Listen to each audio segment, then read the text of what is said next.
Iran और America के बीच परमाणु डील अब इजराइल को बहुत ज्यादा भड़का सकती है, क्योंकि इजराइल ने ईरान समर्थित मिलिशिया पर भयानक हमले शुरू कर दिए। गाजा और लेबनान में इजराइल ने मिसाइलों की बौछार कर दी है। प्रधानमंत्री नेतन्याहू ने सिक्योरिटी कैबिनेट की इमरजेंसी मीटिंग बुला ली है और बड़े एक्शन का अब सीधे सिग्नल भी दे दिया है।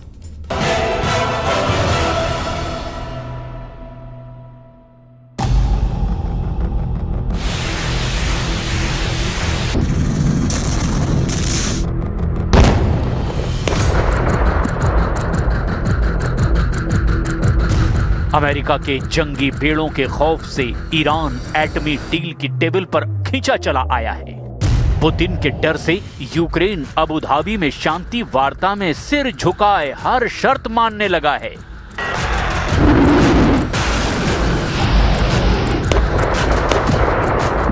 ट्रंप इस वक्त डायरेक्ट पुतिन से संपर्क कर रहे हैं। ट्रंप इसी वक्त शी जिनपिंग पर डोरे डाल रहे हैं। ट्रंप एक साथ कई मोर्चों पर एक्टिव हो चुके हैं।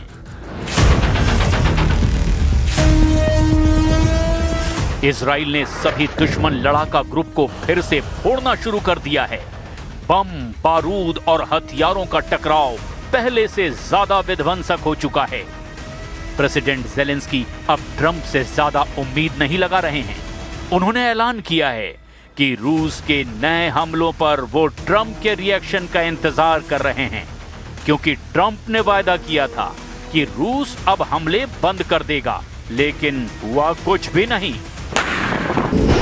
На час дипломатії і такої холодної зимової погоди припинити удари по енергетиці. Було прохання особисто від президента Сполучених Штатів. Ми бачимо, що Росія на це прохання відповіла रिकॉर्डम बैलिस्टिक। ट्रंप के वादे पर यकीन कर यूक्रेन मारा जा रहा है। रूस ने जंगी ड्रोन से बम बरसाकर यूक्रेन की राजधानी कीव में कोहराम मचा रखा है। हड्डी गलाने वाली ठंड में यूक्रेन पर बरस रहे बारूद ने हाहाकार मचा दिया है। द क्यू पोस्ट की रिपोर्ट के मुताबिक रूस की बमबारी से कीव में इतनी तबाही हुई कि आधा शहर खंडहर बन गया है। इस बीच पहली बार प्रेसिडेंट ज़ेलेंस्की ने युद्ध में हार का डर बयां किया है। ज़ेलेंस्की ने कहा कि अगर यूक्रेन युद्ध हारता है तो रूस उसे गुलाम बना लेगा, लेकिन जब तक वो जिंदा है वो ऐसा होने नहीं देंगे।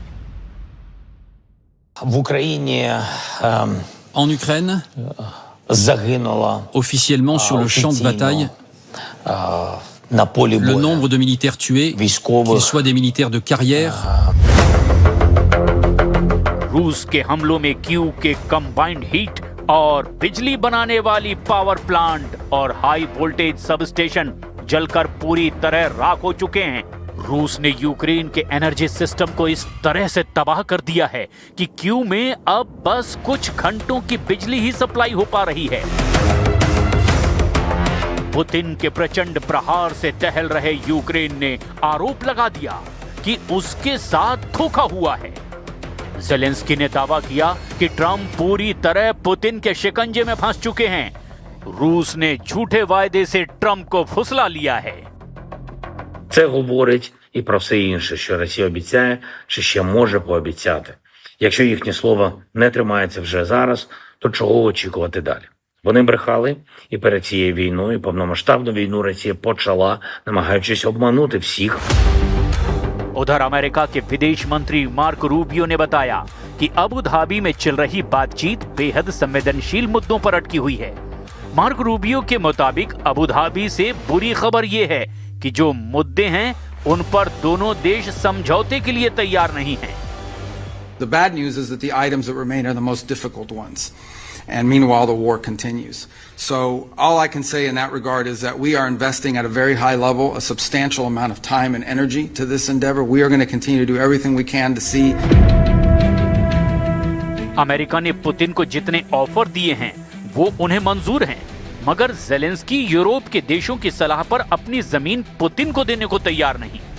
हालांकि इसी जिद ने यूक्रेन को तबाह कर डाला है। अब ज़ेलेंस्की का दुख यूरोपीय देशों से देखा नहीं जा रहा है। नेटो भी ट्रंप को पुतिन पर भरोसा न करने का सुझाव दे रहे हैं। मार्क रूटे ने कहा कि ट्रंप की शांति वार्ता की कोशिशें पुतिन कभी कामयाब नहीं होने देंगे। जिस तरह उन्होंने शांति वार्ता के बीच बारूदी तांडव दिखाया है, उससे नेटो नए सिरे से रूस से निपटने का प्लान बना रहा है। President Trump and his team are determined to stop the bloodshed with the support of America's allies. And it is clear that Ukraine is committed. Direct talks are now underway, and this is important progress. But Russia attacks, like those last night, do not signal seriousness about peace. रूस का अगला target Europe है। NATO के सैन्य अड्डे हैं। Putin के मंसूबों से खौफ खा रहे यूरोपीय देशों ने अब अपनी तैयारी शुरू कर दी है। फ्रांस के राष्ट्रपति इमैनुअल मैक्रों ने यूरोपीय कमीशन की chief Ursula von der Leyen के साथ में भी पेरिस में बातचीत शुरू कर दी है। जब बातचीत चल रही है, तब अचानक परमाणु युद्ध की टेंशन क्यों हाई हो गई है? क्या ट्रंप, पुतिन और जिनपिंग कोई गुप्त वॉर प्लान पर काम कर रहे हैं? महाशक्तियों का सीक्रेट जानते हैं, लेकिन पहले चलिए गाजा, जहां पर इजराइल विस्फोटक स्टाइल में युद्ध शुरू कर चुका है।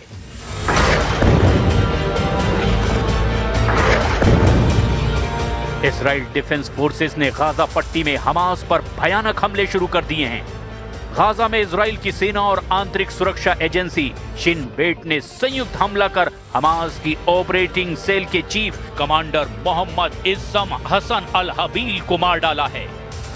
इजराइल ने बताया कि अल हबील वही आतंकी था जिसने आईडीएफ की सर्विलांस सैनिक कॉर्पोरल नोआ मार्तियानो की जान ली थी।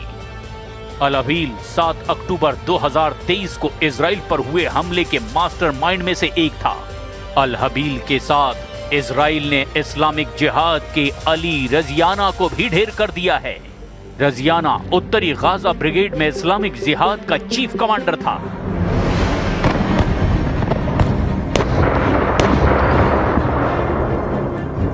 इजराइल अब तक लेबनान में हिजबुल्लाह को बेरहमी से कुचल रहा था। उसके साथ अब हमास पर फिर से हमला शुरू हो गया है, क्योंकि इजराइल तुर्की के दावों से भड़का हुआ है।